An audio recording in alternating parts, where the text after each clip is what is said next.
Welcome, welcome everyone to the next edition of the Stay on Course podcast. Today, I have Amy Kemp, and she is the founder and CEO of Amy Kemp Incorporated, where she empowers leaders and business professionals to recognize and transform their thought habits to shape every aspect of their work, leadership, and lives. Welcome, Amy, to the Stay on Course podcast. How are you today? Thank you so much. I'm great. Super excited to be here. Super excited to have you here today. And before I get started, I ask all of my guests, what is your favorite food? Oh, well, my favorite meal, I'm from Chicago, the Chicago area.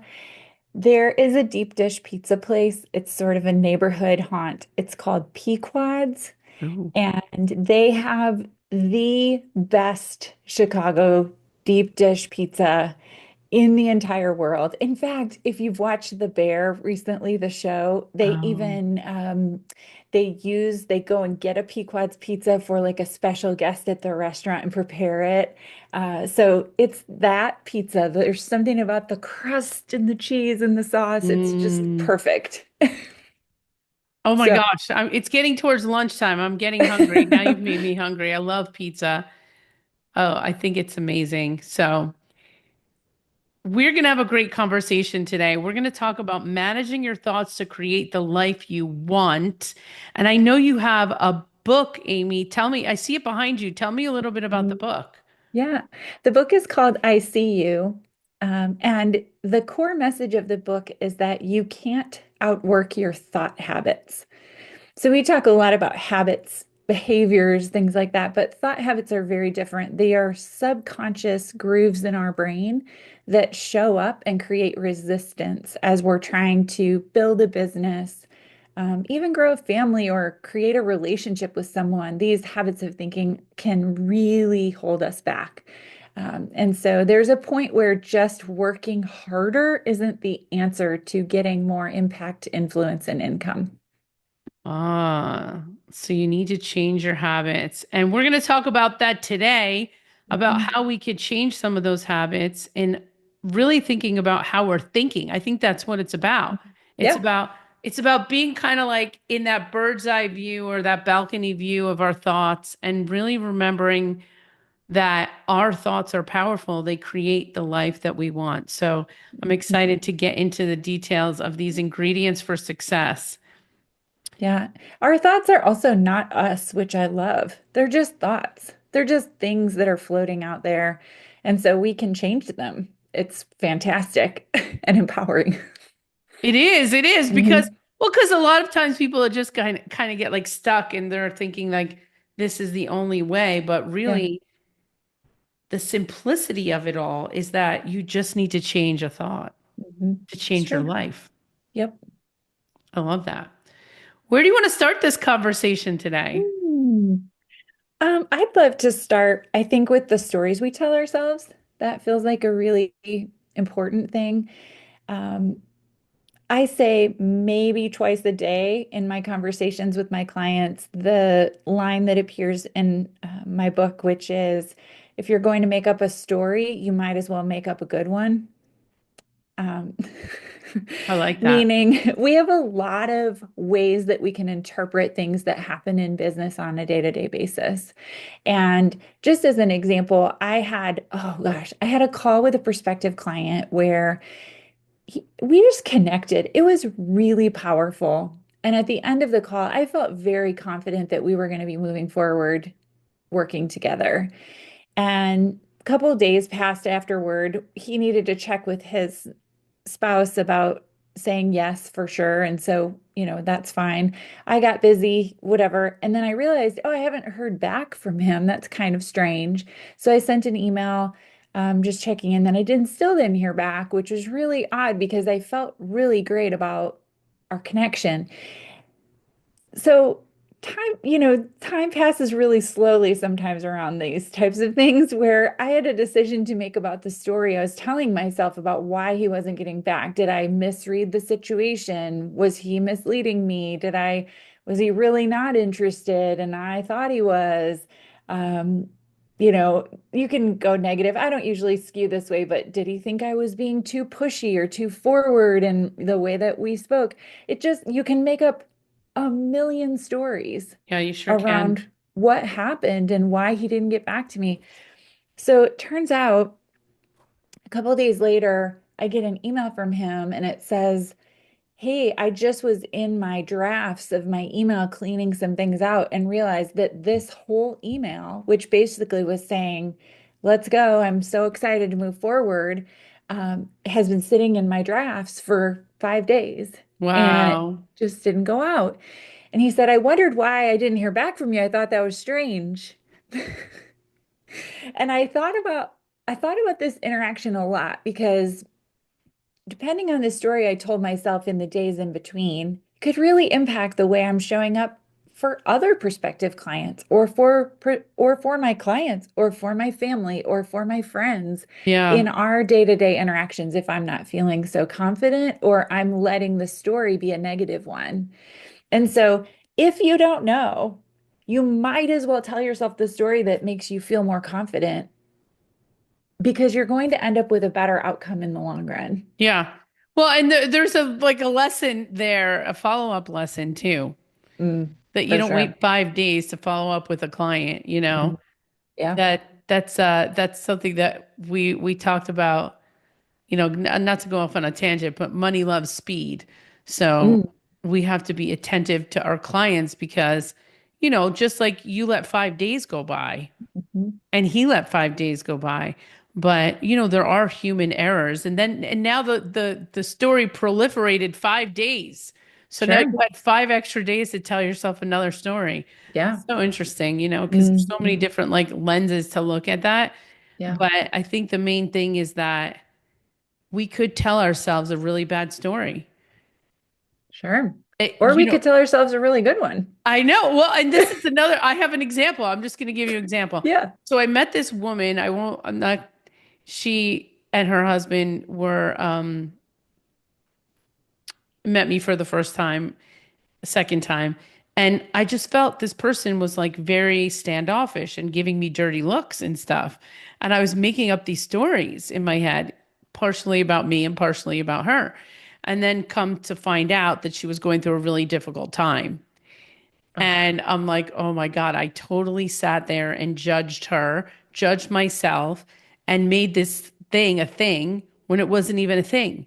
It wasn't a thing, it was her thing. Her thing became my thing. Yes. And it all keeps you from connecting with people authentically and even just supporting each other, if nothing more, or just seeing each other accurately. So absolutely. Yeah. Every day we make thousands of stories up about things that are happening.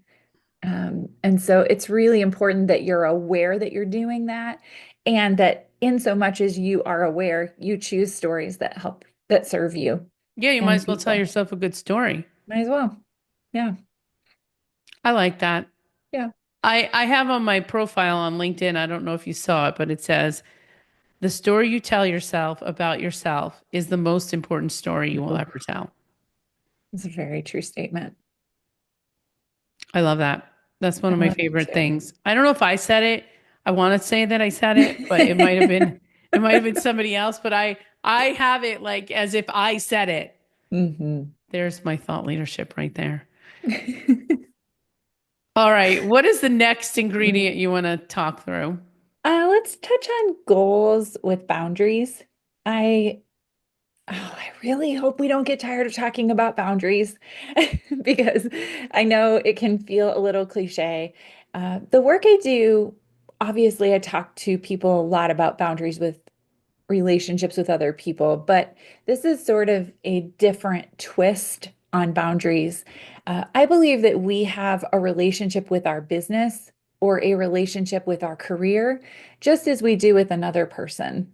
And it is impossible to have a relationship with something that is healthy if there aren't boundaries in place. And so many times, particularly if you have the fire of ambition burning inside of you, we can go to, oh, this usually happens at like an event or you're away for the weekend with a group of really cool people. And you have this perfect environment where you don't have kids to take care of and you don't have a budget to follow and you don't have aging parents who need your attention and you just have what's there in the moment. And so you set these goals that are very lofty and that don't take into account the wholeness of your life, all of the parts of your life. And what happens then is it creates this very sort of like you sprint and then you crash and then you sprint and then you crash pattern in your Mm, work. Because when setting the goal, you didn't take into account that, yeah, your mother-in-law who you are taking care of needs to get to the doctor every Thursday morning, or you didn't take into account the weight of the unpaid labor that maybe you do in your home to help take care of small children or whatever needs to be taken care of. I'm not suggesting you don't set the ambitious goal. I'm just suggesting that you also have a boundary on it. So, for example, my goal is to work like a teacher. So I work from like 8 to 3:30 or 4, Monday through Friday, and get paid like a CEO. So if my goal was just to get paid like a CEO, then everything's a yes because it's contributing to the income. But I also am taking into account where we are as a family right now, where my values are, where I want to be most present, but also my level of energy. Sometimes it's not even about being there for other people, it's just that that's how I work my best. And so it's great. It sounds great until this is another example, but another prospective client call with her, she was like my people. I mean, I know the work I do could serve her in such a very powerful way. We have a great conversation. At the end, she says, I don't even need to talk to anyone. This is a yes. Fantastic. Let's go ahead and schedule your first session. She says, well, I can only meet during the week after 6:30 p.m. And so then I'm in this, I have to pause. I said, I'm going to need to call you back tomorrow because I had to give myself, because I fall in love with people so easily and I see their potential so easily. And I knew that's violating my boundary. And so I slept on it. I called her back. I said, is there any way you can do lunch hour or. And she said no. And I said, it's going to have to be a no because I know that if I say yes, one, I'm undermining all the work I do with people. This is the foundation of everything I do. mm, But I'm also going to be resentful when it's 6:30. I don't want to come in here at 6:30. It's not the time I'm working. I'm terrible at 6:30, actually. I'm not even very good. It's just not beneficial. But I had to walk away from a person I really cared for, a lot of money, the opportunity to meet her whole network of people, to honor that boundary. Because I wow. can't just set the goal without the boundary. It can't just be free for all, or else I will resent the business or my career eventually. Interesting. Mhm. I would have never done that, Amy. Not me. I wouldn't have done that. But I that's wouldn't have because either before. I don't, but I don't have a boundary like that. Like I don't have a Yeah. boundary. My boundary is I get to work when I want to work to Mm. help what I need to help. And Yeah. 6:30 is not a time that like I'm available 6:30. So like Yeah. when I'm not available is when my kid needs me. And that's like tomorrow. Tomorrow is Tuesday and she needs me and I'm not going to be working half the day. Or Yeah. like, like she'll be home. I'm an empty nester now. So she's in college. So if I get her time, I stop everything for that. Yeah. So I take that into account and then I'll work at night. I work on the weekends. I work at night, but I don't mind doing it Yeah. because I don't have children here. Yeah. There's nobody here that needs me to do anything for them. In fact, Totally. I've set my sort of life up to do what I'm doing, right? So like Yeah. everyone has different Oh my boundaries. gosh. Yeah. Everyone has different boundaries. Like my boundary right now is that I'm not going to start work until 8 a.m. Like I do have that I've been trying to do that. My One of Mm. my colleagues wants me to start at 7:30 and I'm like, I don't want to do it. Yeah. I don't want to do it. There's no right or wrong to what the boundary is. It Yeah. is listening to your own value system, how you want to run your life, your own energy, how much energy you have at certain times of the day, how much you can invest in this business or career without it feeling like too much, where you become resentful. In fact, if you want to, there's an exercise in my book I call the resentment audit. But if you want Oh, to find everywhere in your life where you're missing boundaries, just open a note in your phone and keep track of any time in the day where you feel resentful of something, where you feel like, I don't want to do this, but I have to. I don't, and you resent it. You know that feeling? It's yeah, just yeah. sort of I do know a that yuck. feeling. It's a I yuck do. feeling, I right? do know that feeling of Whenever resentment. Yeah. you feel that feeling, imagine a neon sign over your head with an arrow pointing down that says missing boundary. That's how Yeah. you know you're missing a boundary is when you feel that feeling of resentment.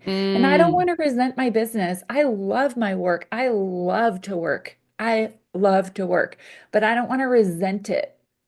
And so I have to pay attention to my own internal radar system of yeah. what's enough for me and my family and our values, or your family and your values. I mean, this is so great. My mom's such a night owl. I'm such a morning person. So, like, she would work all evening, right? She loves to work at night. That's when Yeah. she's her best. I'm the opposite. So you just have to know yourself and then Exactly. establish your own rhythms. Yeah. I mean, I have this long day on Mondays. I do a night program and I will work all day Monday if I have to. Like tonight I have till 4:30 I'm working and then at 7 I do my 7 to 8. But it is okay because I know it's only one day a week. Yeah. I know that it's one day a week, but it's a hard day. Monday is not easy for me. So I love it. I love it. What is the hmm next ingredient you want to talk about? The third one is just, I'd love to talk a little bit about mindsets around money and what money has to show us, to tell us. Money is a mirror is the chapter or the chapter title in my book, but I think money is something we should pay close attention to, not in the sense of watching your budget, which that's one side of our relationship with money. I'm more, what is your relationship with money telling you? Um, we tend to earn what our subconscious mind believes we are worth. I have seen clients do the craziest things to bring their income down to a Wow. point at which they feel comfortable or confident or worthy. Worthy is probably the best word. That's so It is interesting. wild. I've seen them create problems within relationships. I've seen them get sick. I've seen them, it's just the craziest thing, even just not returning calls, chaos, disorganization. All of those things are, if you pay attention, they're just subconscious ways that your brain is trying to keep you safe. So, particularly, I work with a lot of women. Making a lot of money for women and having a lot of power that you tend to have the more money you make can be dangerous for women, genuinely. And so, if you learned growing up that your job around money is to be quiet and to not really mess with it or touch it or talk about it or have a lot of it, if that was the messaging you had growing up, your subconscious mind, when presented with the thought of making a lot of money, is going to scream danger, Wow. danger, danger, right? Because you are putting a spotlight on yourself, and that is not what you're supposed to do. Now, not everyone has this same wiring, but it's interesting, particularly, I see a lot of people move from a traditional job space and they will move into an entrepreneurial space and figure out how to create a business that makes the exact same amount of money that they just left over here. It's like they can't get past this invisible line of what I feel I'm worth. So the process of starting to earn more money many times isn't about working harder or figuring out something that's outside of you, like a magic wand out there, that if I just had that wand and could wave it in the air, then the money would come. It's much more a process of digging deeper feeling more worthy of receiving money at a higher level and allowing it to come to you in Right. new, creative, and fresh ways. Money flees from fear. It flees from um, clinging to it. It's supposed to move. It's supposed to move like the ocean. It's supposed to go in. It's supposed to go out. It's supposed to go in. There's a Yeah. ton of movement in money, but we get all wigged out about the movement. And when we get really attached to the movement as a source of our own feeling of safety or worthiness, then it really stops that flow. Wow. I've never actually thought about that, a lot of what you just said. It's so interesting. Mhm. Well, it does need to move. It needs to go in and it needs to go out. You need to invest. So Yeah. like it's the investment. And I think that's another thing. Like when I'm working with people that need to find jobs or they want to run their business at a higher level. I'm also a coach, right? Yeah. So people have to pay me to help them Sure. run and accelerate their businesses. And it's like, okay, what are you doing to invest in yourself? What are you doing to accelerate your business? And oh, I don't have is the answer sometimes. Always. Yeah. Yeah. And it's like, I think the most important coaching session for any client who's investing in him or herself is that first payment where you're taking money and saying, I'm worth investing in. Hmm. There is something so important to telling the world that you are worth that investment. Then the world tends to return, right? It tends to treat you like someone who's worth that investment. Yes. Well, and the other thing is like I did hire a coach last year, a pretty substantial, expensive marketing and sales coach. And I just said to myself, you know what? If I don't do this, I'm never going to make it. Like, I'm literally never going to make this work if I can't do this. If I Totally. can't find this money, pay this money, how are people going to pay me this money? That's what I thought. So true. How am I going to, I have to feel the feel of what that feels like to let go of that money so that Yep. it can come back to me. Yeah. The other thing I talk about a lot is this idea of I used to, as an entrepreneur, imagine an ocean. I was like on a surfboard, but I was out in the ocean. And when things were going well, I was like riding the wave, I was on top of the wave, on top of my board, and I was so happy. And then when things would go down, as they always do in business, like it's always Yeah. ups and downs, right? I would crash underwater, panic, struggle, flailing arms internally, but that's how it felt to me Yeah. when things were really tight. What I've learned about entrepreneurship is that if you can just swim to the shore, run to the store and get one of those little beach chairs and an umbrella, and watch the money from a distance. Like the money is supposed to go up and down. The money is supposed to go in and go out. Sometimes there are storms. We just had a global pandemic, right? Like there are Right. hurricanes that affect the water, that it affects the ocean. But for the most part, when you're on the beach, you can see a few things. There's not a shortage. There's no shortage of money. And you can let it go in and out without being afraid that it's not going to come back in, right? You can let it go out without being afraid of it not coming back in.